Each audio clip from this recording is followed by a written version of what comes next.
welcome to my Q&A video.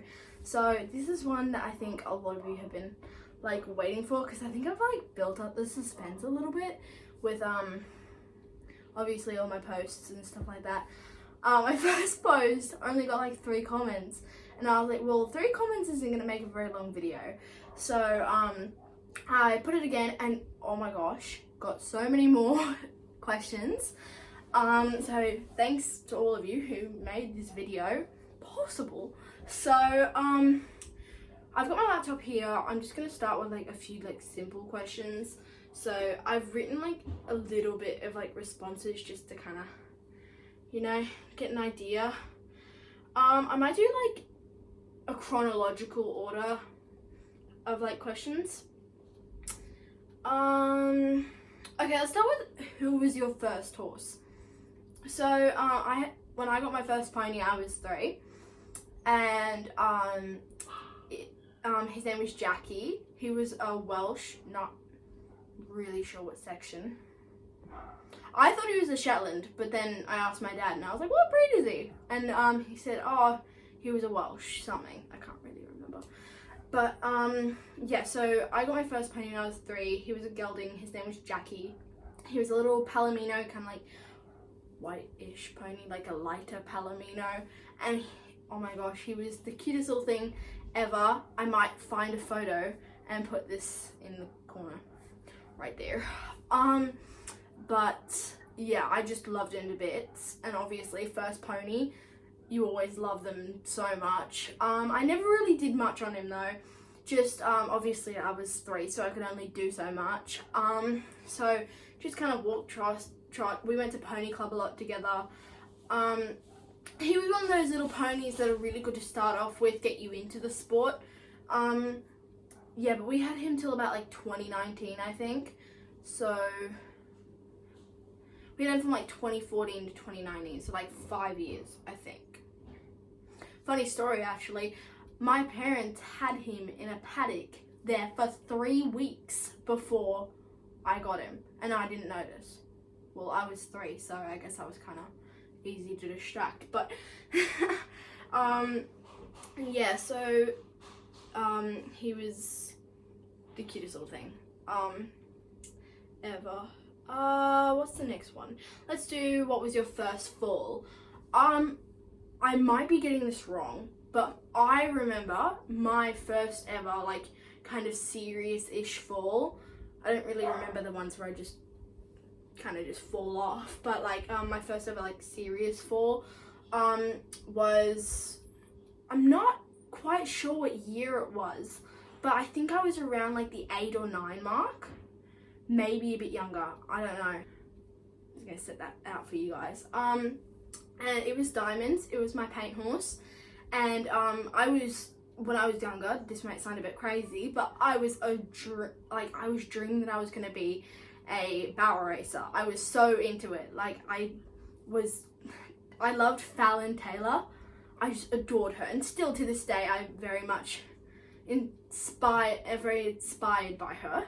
But obviously I'm not in the kind of Western scene anymore, so I've jumped, more leaped, into the English, and I love it. So I'm pretty sure this is going to be my discipline for life. So I'm not sure exactly what I was doing, but we had this pen, a kind of sand pen, ground yard almost, and I was going around the edge of the pen, just warming her up or something, and she kind of used to buck quite a bit, and she bucked, and I obviously flew off, and I hit my head on every rail on the way down, and the only thing I remember after my fall, properly, was Dad coming up to me. He just ran over to me, and he was like, "What's 3 times 4?"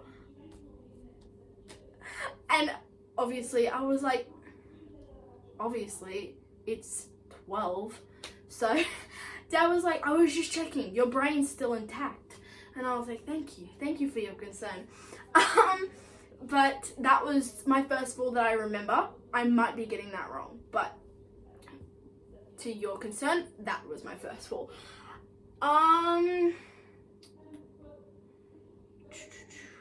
Let me have a look. Sorry if this is like a bit disorganized. Okay, this is one that I was really looking forward to answering. And it's who is your favorite equestrian YouTuber? And the reason, like, in pure just honesty, the reason why I started eventing was because of one equestrian YouTuber, and her name is Megan Elphick. So she is a obviously English eventer. She's been to Batters, like all those comps, and I remember my dad showing me lots of these videos, and this was when I was in, so I did Western, like just as a backstory, I did Western, and then I had about a year off, like horses. I had them in like the paddock, but riding wasn't so much of a priority. I was just,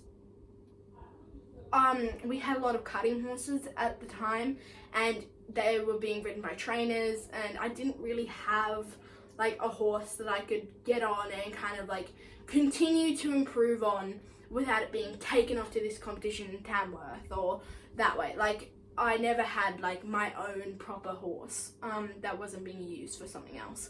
And then obviously we got Tally. Anyway, I'm derailing, but Megan Elphick, I find her so inspiring just because I'm not sure if many of you know her. You probably do. She is a very popular, along with Harlow, Esme, EMD eventing, those people.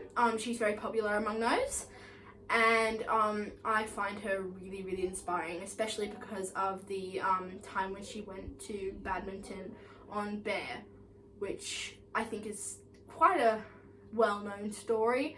How Bear refused, she came off, had quite a bad fall, and then she went back and she came third.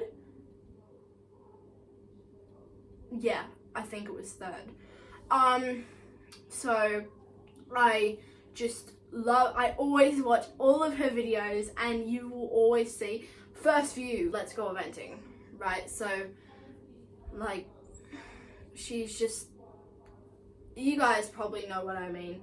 She's very honest, and I love like her day in life videos, and I love that Hobbit, her mum, helps her out so much, and how she just has so much passion for the sport, and she was the main reason for me wanting to do eventing. So I think she's definitely, without a doubt, when I saw this question I was like, Megan Elphick. So without a doubt, she is definitely my favorite equestrian YouTuber. Okay, so this is another one that I was a little bit iffy deciding to answer with, but who is your favorite horse? So you guys must be like, oh, Rena, right? It's got to be Rena. She's done so much on her. She's had highs and lows and whatever, right? But in all honesty, I don't think you guys have seen much of Tally and I's journey, but Tally is the most beautiful natured horse you will ever meet. Like, when we got him, he was a little bit of a problem. Not going to go into too much depth there, but obviously I really want to keep this video quite short. I don't want like me talking so much to the camera, but basically we struggled with him a little bit when we got him, and he's come so far. We used a kind of like horse whisperer trainer person, and he came out a different horse, and I was so grateful that he is the way he is now, because if he's taught me so much. And even though he refuses, and I know you guys have seen videos of him refusing, like little funny videos of me of him refusing and stuff, especially I think one of the ones that I have in some of my shorts is him refusing at a brick wall and his bridle came off. But the only reason why he would ever refuse is because he doesn't feel comfortable with something, or he's like, mum, I don't think this is right for me. Or obviously he's 12 too, so he can only jump so high. And I know you see like these Shetlands jumping like 110 and stuff, but realistically, Tally's just a little 12'2" pony, and he goes around like a 12'2" pony. So he is the most beautiful boy, and I love him to bits, and I wish he was 16 too. I say that to my dad every day, said it to my parents all the time. I wish he was bigger, because if he was bigger, he would be my main horse. Instead of these Rena and Charlie videos, you'd see Tally, right? So I felt very strongly about that one. But he has the biggest heart ever. Anyway, I'm gonna move on because I think I'm taking a bit long on these.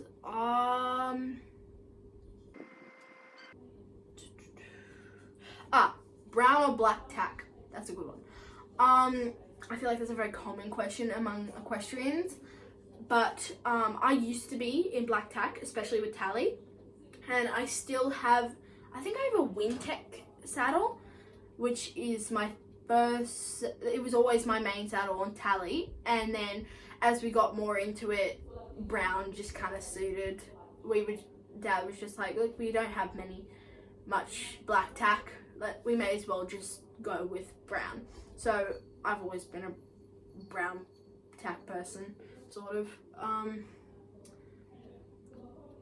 Upcoming comps. So we have, I was actually writing this down the other day in my diary, and also the calendar. We have a little Shane Rose calendar from a Shane Rose night at one of the local equestrian stores, but I was writing, Pebbles. I feel so bad. Should I bring her in? I'm gonna bring her in. Oh, okay guys, we brought a puppy in the mix. She's a bit bitey. She's in the biting stage of puppy. Just don't wee on the bed. She's very good with toilet training, which we were very lucky with. Hello, Pebbles. Good girl. But she's in the teething stage of the puppiness. So what was I up to? Upcoming comps. So basically we have Wallaby Hill Extravaganza this weekend on the 9th. We're going on a Sunday. And I'm in the 65 to 75 and the 75 to 85, and I'm only taking Rena to that. So I'm only taking Rena to that, but I'll probably start putting Charlie in comps after that. So we have a Hunter Trials training day in, I think it's the 24th, sort of, like ish. Yeah. But other than that, we're just looking for little training days, especially with show jumping. Considering interschools now being in July, we have a lot longer to qualify the TBs. So, but yeah, so main priority is to get qualified for interschools. But once I've qualified and I've done quite a few show jumping, and I'm really confident with the 90 centimeter height, because I haven't done any 90 centimeter rounds actually, but once I'm confident with it, I'm quickly gonna put her back out because she's being a bit whiny. I think she just wanted to go on the floor and wee on it. So obviously we have Wallaby Hill Extravaganza, and then we have the Hunter Trials, and that's currently all I have. That's currently what we're planning to enter right now, and if anything changes, obviously I'll tell you. So basically, let me have a look. Would you rather a lazy or a spicy horse? I have ridden quite a few lazy, slow, more woe than go, which is usually the terminology that people use with those kind of horses.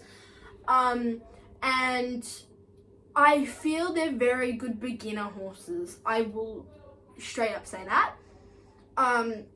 But as you get more advanced, obviously you're going to want to move a bit quicker. And as an eventer, you have the need for speed.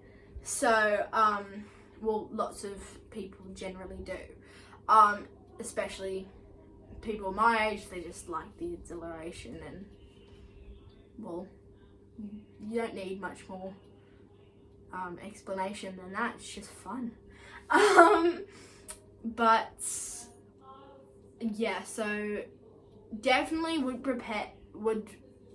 prefer a spicy horse, but if it's dangerous, it's different. Dangerous, it's different. Remember that.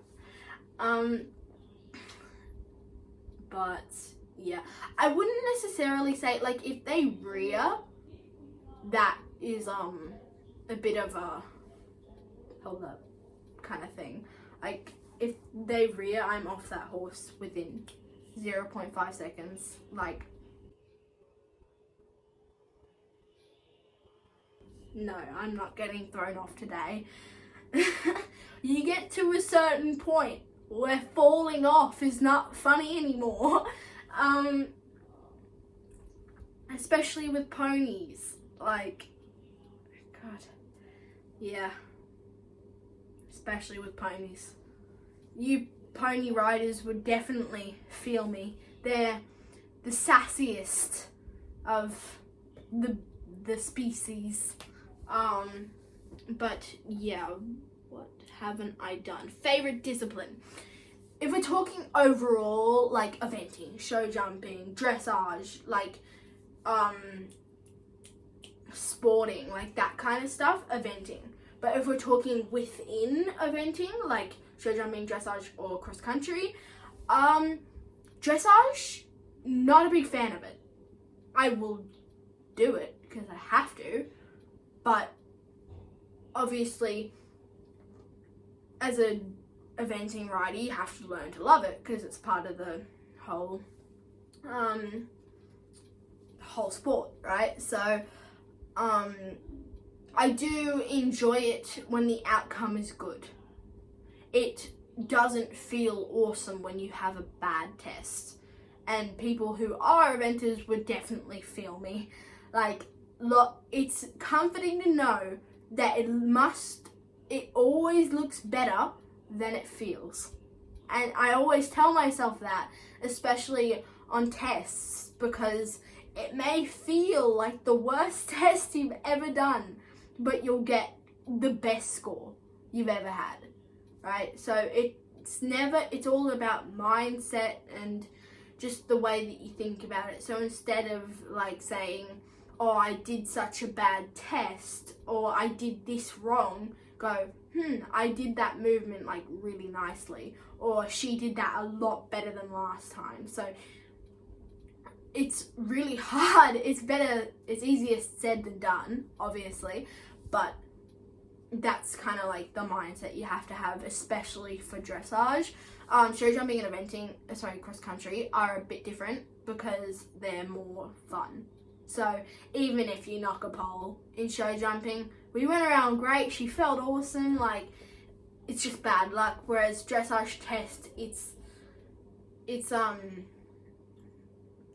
small environment when you're in a dressage test, and when it's quiet, you're left with your own thoughts.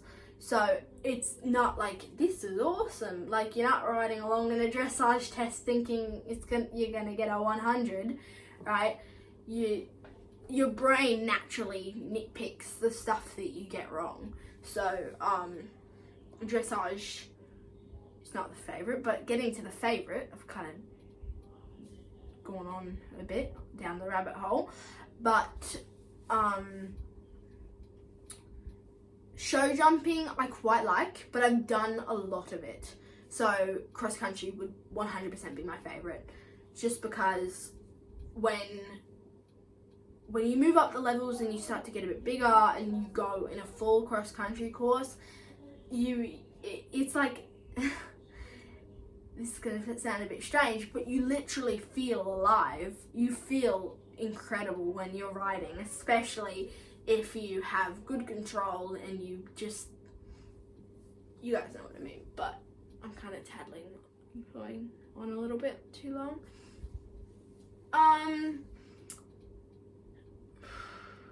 2025 goals for each horse. Charlie first, obviously, newest horse, obviously most intriguing. Charlie will be going to New South Wales into schools in July. Now that we have more time to qualify for it, he will be entered 100% in the 90 centimeters.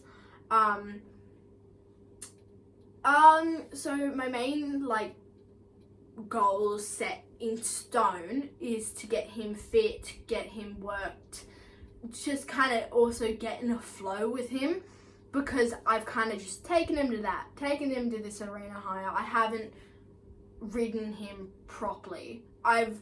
Obviously Rena has taken up a lot of my time, but once we go to that hunter trials, I'm going to be very invested in him, and he will be coming to a lot that I go to. So he'll be coming to basically all of it. We'll probably mainly start with show jumping with him and then move into the eventing cycle, just so that he can kind of get in the drift of being worked again, into the mindset as well. I'm really excited to do cross country with him, which is actually a priority. I have to do that before I go to hunter trials, because I'm not doing cross country my first time at hunter trials on him, because that's just silly. So I'm very excited for the hunter trials, obviously, but we're gonna have to do some cross country before we go.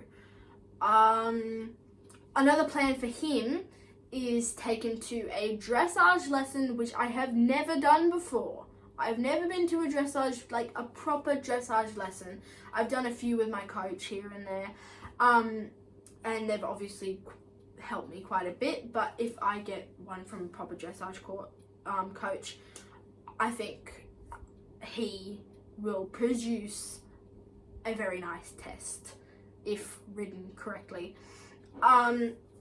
So moving on to Rena, I don't have many plans for her later on in the year, but she will be going to Wallaby Hill Extravaganza, hunter trials, and maybe a few show jumping.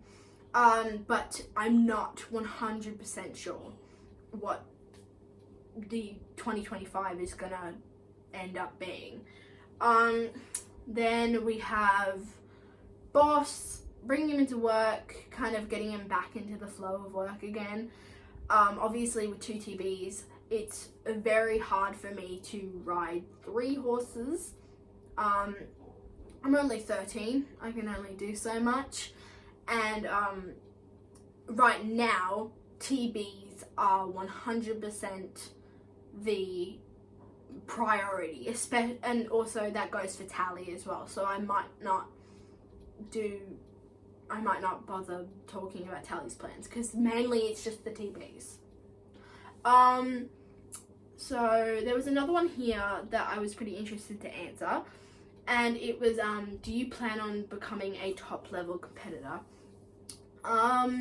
Obviously everyone usually aspires to that, and it would be really cool to, I'm very keen to go to the UK when I'm older, which you guys probably haven't heard before, but I am quite keen to move there, even if it's just for uni or something like that. I am quite keen to go there, just because I find the horse riding scene, and especially eventing scene, to be have more opportunities available. So especially after London International, I was just stoked to be there, And also this might be a bit off the like bit strange, but I really like the weather. And I know if you're in England right now, you're going to be what the heck? You have it good. You've got a 24-degree day. And yeah, I do quite like the normal 24 degrees days, but let me tell you the truth, we had a 40-degree day the other day, and I would rather be freezing my toes off than melting. And also, we often, just people in Australia often forget to put on the proper amount of sunscreen or forget to reapply it. So we all come out with this tan, or these tan lines, these really quite embarrassing tan lines, especially when you go surfing and stuff. Like I've got like a knee long wetsuit. I've got a tan line right here. It's great for school. But yeah, I think not like totally planning it out, but I probably will go to the UK when I'm older. Probably. And then let me just check if I have. Okay, so I have one last question. This has gone on for 27 minutes now. It probably won't be that long after I edit it, but how was your last ride? And my last ride was the clinic at with Loz, the cross country clinic that was posted not yesterday. Yeah, yesterday on Sunday. It's currently Monday afternoon if I don't get it posted tonight. But